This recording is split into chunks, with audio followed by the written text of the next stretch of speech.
Hello friends, आपका स्वागत है हमारे इस यूट्यूब चैनल पे। मैं आशा करता हूं कि आप लोग अच्छे होंगे। इस वीडियो में जो चेन्नई डिवीज़न के 3rd DV में शामिल हो रहे कैंडिडेट हैं, उनके लिए कुछ महत्वपूर्ण सूचना है और अपना कुछ अनुभव है जो हम आपके साथ साझा करने जा रहे हैं। मुझे नहीं पता कि ये वीडियोस आप लोगों तक कब तक पहुँच पाएगा, लेकिन मुझे बस इतना पता है कि 9 तारीख को जिस दिन मैं वीडियो शूट कर रहा हूँ उसको अगले दिन जो है आप लोगों का डॉक्यूमेंट वेरिफिकेशन होने जा रहा है। तो थोड़ा सा एक संक्षिप्त जानकारी दे दूं जो आप लोगों को डीवी और मेडिकल के दौरान आपको जानकारी रखना चाहिए। तो जैसे कि कल आप लोगों का डीवी होना है जिसमें आपके दस्तावेज का जांच होगा। आप सभी अपनी डॉक्यूमेंट को आज रात में एक बार फिर से वेरीफाई हो जाएंगे कि आप सभी डॉक्यूमेंट लेकर के आए हैं, और प्रयास करेंगे कि सभी डॉक्यूमेंट के, हालांकि मैंने पहले भी बता रखा है, 2-3 जेरॉक्स आपको लेकर के जाना है, और प्रयास करेंगे कि आप लोग आधार का एटलीस्ट 3 या 4 लेकर के जाएंगे। ये सभी आपके कॉमन डॉक्यूमेंट है, वो सभी आप डॉक्यूमेंट को आप चेक कर लेंगे। साथ ही साथ अगर कुछ जैसे ओबीसी डिक्लेरेशन के बारे में करके वहाँ पे मांगा जाए तो आपको यहाँ पे साइन नहीं करना है, ना ही आपको उस पर कुछ करना है। वो जाकर के आप जब डीवी करवाएंगे तो उस समय भी करवाया जा सकता है।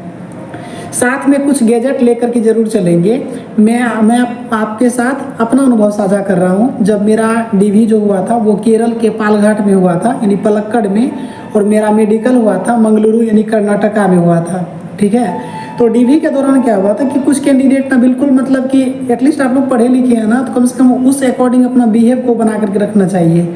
जैसे कि बहुत सारे कैंडिडेट ऐसे थे जो कलम लेकर आना भूल गए। तो भाई आप एक स्टूडेंट हैं और आपका पहचान आपके कलम से है, आप कलम लेकर के नहीं जा रहे हैं। अब वहाँ पे हॉल में जा करके आप क्या करेंगे, मांगना शुरू करते हैं। तो वहाँ पे क्या होता है, अगर छोटा हॉल रहता है ना तो उसमें आवाज़ ज़्यादा इको करने लगता है, तो उससे जो है जो आपके डीवी ऑफिसर होते हैं वो सब चिढ़ जाएंगे। तो कोशिश करेंगे कि आप अपने आप में इंडिपेंडेंट बन करके जाएंगे, मतलब आप आत्मनिर्भर बन करके जाएंगे। पेन आपको लेकर के जाना है। उसके बाद पिंच जो करना होता है, स्टेपनर, वो भी आप लेकर के जाएंगे अपने साथ, डॉक्यूमेंट को एक साथ रखने के लिए। हो सके तो आप 10 रुपये का फेविकॉल आता है वो भी लेकर के जाएंगे। आप लोग बच्चे नहीं हैं, ठीक है, लेकिन मैं फिर भी अपने स्तर तक आपको छोटी से छोटी जानकारी देने का प्रयास कर रहा हूँ जिसका वहाँ पे ज़रूरत पड़ने वाला है। फेविकॉल आप निश्चित तौर पे लेकर के ही जाएं। आप ये उम्मीद में लेकर के ना चले कि कोई लेकर के आएगा मैं उसे ले लूँ। ऐसा हो सकता है कि दूसरा व्यक्ति आपके भरोसे बैठा हो, तो इसीलिए आप किसी के भरोसे आप नहीं बैठेंगे, आपको अपने भरोसे जाना है। सभी डॉक्यूमेंट लेकर के जाना है, ये सभी दस्तावेज आपको लेकर के जाना है। अब चलते हैं नेक्स्ट स्टेप किसके लिए। तो जब आपका डॉक्यूमेंट, अगर आपका सब जांच हो जाएगा ना, तो वहाँ पे आपका 2 चिन्ह पूछा जाएगा। चिन्ह मतलब कि जैसे कोई भी ऐसा आइडेंटिफिकेशन मार्क जो आपको यूनिक बनाता हो, जैसे किसी का उंगली कटा है, या हो सकता है आपने फॉर्म भरते वक्त कुछ और दिया, वो अभी नहीं है, तो वो ज़्यादा मैटर नहीं करेगा। डीवी के टाइम में जो डीवी ऑफिसर होंगे ना, वो आपको देखेंगे, वो कोई भी ऐसा निशान बोलेंगे तो खास करके ध्यान रखना है, मोल मार्क दिया जाता है जो ज़्यादा अच्छा रहेगा। तो मोल कौन सा, ये ध्यान रखना है कि कौन सा बता रहे हैं आप। तो मोल मतलब तिल होता है, तिल आपके लेफ्ट साइड में है, राइट साइड में है, मतलब ये आपको प्रॉपरली वेरीफाई हो जाना है, उसके बाद बताना है। मैं इसलिए बता रहा हूँ कि पिछले बार क्या हुआ था कि कुछ कैंडिडेट का जैसे लिखने में ही मिस्टेक हो गया।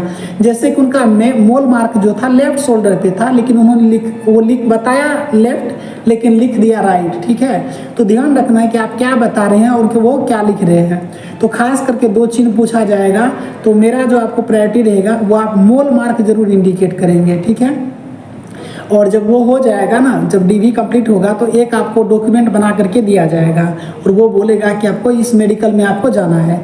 तो मेरा जनरली क्या हुआ था कि मेरा डीवी तो केरल में हो गया था। मेरा 50% मेडिकल कह सकते हैं कि केरल में हुआ, और बाकी 50% मेडिकल जो है वो कर्नाटक में हुआ। तो जिस दिन आपको बोलेगा डीवी के बाद आपको पहुंचने के लिए, और हाँ एक ज़रूरी बात आप लोग ज़रूर ध्यान रखेंगे, जैसे ही आपका डीवी कंप्लीट होगा आपको एनी हो वो आपको बता देगा कि आपको फलाने जगह पे जाना है मेडिकल के लिए, तो आपको चले जाना है, चाहे मेडिकल आपका हो अथवा नहीं हो, आपको जगह पे जा करके रिसीविंग देना है, और वो आपको बता देंगे कैसे कैसे क्या प्रोसेस है। पिछले बार क्योंकि मेरे बैच में ही ऐसा हुआ था कि एक कैंडिडेट को क्या हुआ कि उनका डीवी पहले हो गया। जैसे ही आपका डीवी होता है ना, तो वो सारे के सारे डाटा जो है उस मेडिकल को भेज दिया जाता है ऑनलाइन कि हम इस कैंडिडेट को यहाँ से रिलीव कर रहे हैं, आप इसको इस दिए गए मापदंड के अनुसार मेडिकल फिट कीजिए। वह उसमें क्या हुआ था, एक लड़का का तबीयत थोड़ा खराब हो गया। तो वो क्या हुआ, अब तबीयत खराब था या फिर वो नहीं जा पाया जिसके कारण वो बहाना कर रहा हो, तो वो लड़का क्या क्या नहीं गया, तो उसके कारण वहाँ पर उसको प्रॉब्लम किया गया। प्रॉब्लम क्या है कि जैसे कि हम लोग जब गए मेडिकल करवाने के लिए, तो हम लोगों का जब मेडिकल कंप्लीट हो गया ना, तो बाद में उसको बहुत ज़्यादा लोचा लग गया, मतलब कि उसको 2 दिन तक रुकना पड़ गया। वो बोल रहा था कि आपका डीवी हुआ आपका, और आप मेडिकल में जिस डेट में आपको बुलाया गया है वो लिस्ट हमारे पास नहीं है। तो इसीलिए ध्यान रखेंगे कि कोई भी बहानाबाजी नहीं करेंगे, लाइफ को लेकर के, करियर को लेकर के थोड़ा थोड़ा सीरियस आपको होना पड़ेगा इस कंडीशन में। तो यहाँ पे आपको अपना बारीकी ध्यान रखना है। जैसे ही आपका डीवी हो जाएगा, तो डीवी होने के बाद जो आपको लिखित दिया जाएगा वो आपको एक मेडिकल में जमा करना है। वो मेडिकल वो खुद बताएंगे कहाँ पे आपको जाना है हॉस्पिटल में, तो वहाँ पे आपका जांच होगा। तो मेरा क्या हुआ था कि सबसे पहले जो जांच होता है वो आपका ब्लड एंड यूरिन टेस्ट होता है, ठीक है।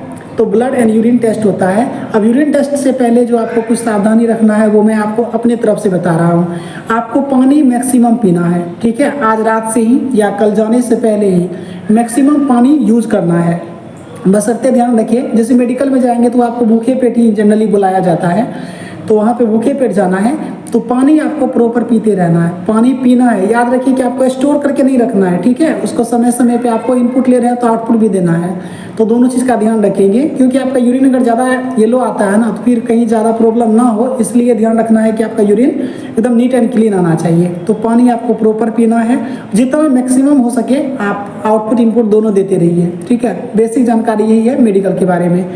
और जब आपका मेडिकल हो जाएगा, यानी कि ब्लड टेस्ट और यूरिन टेस्ट ये दोनों कॉमन एक ही जगह हो जाता है, उसके बाद आपको ले जाएगा ईसीजी के लिए, जिसमें क्या होगा, आपका कपड़ा उतार दिया जाएगा, यानी कि जो बनियान उनियान पहने होंगे इसको उतार दिया जाएगा, बाकी आपके लोअर पार्ट आपके सुरक्षित रहेंगे। तो ठीक है, तो वहाँ पे क्या होगा कि जैसे इस पर कुछ जैसे बॉडी में कुछ जैसे होता है ना, अब उसका नाम मुझे एग्जैक्ट अभी याद नहीं आ रहा है, वो आपको चिपका दिया जाएगा। कुछ स्पेशल जो होता है गोंद की तरह होता है, वो चिपका करके फिर आपका जो है पूरा स्कैन किया जाएगा, मतलब कि पूरा हार्ट बीट रिकॉर्ड किया जाता है। वहाँ ध्यान रखना है कि आपको घबराना नहीं है। मेरे साथ ऐसा थोड़ा सा प्रॉब्लम हो गया था, इसलिए बता रहा हूँ कि वहाँ पे आपको घबराना नहीं, एकदम आपको बिल्कुल शांत रहना है। अगर वहाँ पे बिल्कुल आपको घबराने का कोशिश ही नहीं करना है, बिल्कुल शांत रहना है। वो टेस्ट हो जाएगा, ज़्यादा प्रॉब्लम नहीं होना है, ये सब प्रॉब्लम ज़्यादा क्रिएट नहीं करता है, ठीक है। उसके बाद फिर आपका चेस्ट का एक्सरे होगा, जिसमें एक लंबा सा रॉड होगा, जिसके साथ आपको बोलेगा ऐसे पकड़ के रहिए। पकड़ेंगे तो आपकी पूरे बॉडी का स्कैन हो जाएगा। और वेट तो मेरा टेस्ट नहीं हुआ था, ऐसा तो कुछ था नहीं, लेकिन सबसे जो इम्पोर्टेंट है ना रेलवे की मेडिकल का, वो आई विज़न है, जिसमें आपको आँख का टेस्ट होना ही होना है। आँख का टेस्ट के बारे में या मेडिकल टेस्ट के बारे में हमने ऑलरेडी एक वीडियो बना रखा है, उसका लिंक हम इस वीडियो के डिस्क्रिप्शन बॉक्स में भी और कमेंट बॉक्स में भी दे देंगे, आप लोग ज़रूर उसे देख लेंगे, ठीक है। तो आँख का टेस्ट जब होगा तो वो 6 मीटर दूर या उसको 20 फीट कह सकते हैं, 6 मीटर दूर या 20 फीट डिस्टेंस पे एक बोर्ड लगाया जाएगा, ठीक है। बोर्ड पे सी लिखा रहता है, ऐसे सी, ठीक है। तो पूछा जाएगा जनरली कि सी का मुंह किधर है। तो चूंकि अगर आप यहाँ पे आ रहे हैं चेन्नई में, तो ये तमिल भाषी क्षेत्र है, तो यहाँ पे थोड़ा कम्युनिकेशन बैरियर होगा, तो ज़्यादा प्रॉब्लम नहीं करना आपको। इंग्लिश में थोड़ा बहुत तो आपको पता ही होगा। जैसे पूछा जाएगा कि सी का मुंह किधर खुला है, तो आपको बोल देना है लेफ्ट है तो बस लेफ्ट बोलना है, राइट है तो राइट बोलना है, अप है तो ऊपर है तो ऊपर यानी अप बोल देना है, अगर नीचे मुंह खुला है तो डाउन बोलना है, ठीक है। लेफ्ट रहेगा तो लेफ्ट, बस इतना ही बोलना है। उसके बाद वहाँ पे लाइट का भी चेक होता है, जिसमें रेड होगा, येलो होता है एंड ग्रीन और वाइट का भी रहता है। तो ये कुछ कलर होते हैं जिसमें पूछा जाएगा कि ये कौन सा कलर जल रहा है, ठीक है। और बहुत ही पतला सा मतलब जलेगा, ऐसा नहीं कि कोई बहुत बड़ा बल्ब जलेगा, बहुत पतला सा एक लोकेशन देगा जहाँ से वो जलेगा, आपको ध्यान रखना है। और अपने आप को बिल्कुल कंफ्यूज करना ही नहीं है वहाँ पे। कई बार वैसा होगा ना, वो आपको कंफ्यूज करने के लिए बोलेंगे कि येलो जल रहा है ये, तो आपको बोलना हाँ जो दिख रहा है आपको वही बोलना है। और आँख पे जो जांच होगा वो 6 मीटर दूर पे, ऐसा नहीं होता कि दोनों आँख आपका खुला रखा जाएगा।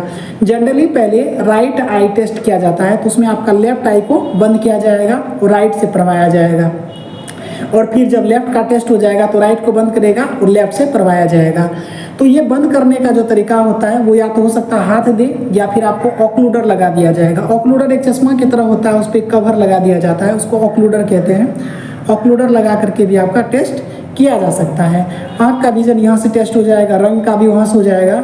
उसके बाद जो होता है कलर ब्लाइंडनेस वाले कैंडिडेट के साथ लाल और हरा रंग जो है वो पहचान नहीं कर पाते हैं, तो उनके साथ क्या होता है कि वो एक बुक देंगे उसको पढ़ने के लिए मतलब उसमें कुछ एक तो होता है एलिमिनेटेड चार्ट होता है, चार्ट आपको पढ़ देना है, या फिर एक जिगजैग वे सब रहेगा, बोलेगा किसमें इसमें किधर से रास्ता जाने का है और किधर से आने का है, कुछ ऐसा बताएगा कि आपको पेन चला देना है। अगर आप कलर ब्लाइंडनेस नहीं है तो आप इजीली उस पर पास कर जाएंगे, ज़्यादा दिक्कत नहीं होना है। मेरा जो मेडिकल टेस्ट हुआ था ना, तो पहले दिन तो लगभग समय लगा था, करीब आधा पौने घंटा या 1 घंटा कह सकते हैं लग गया उस टेस्ट के दौरान, ठीक है, टोटल करने में।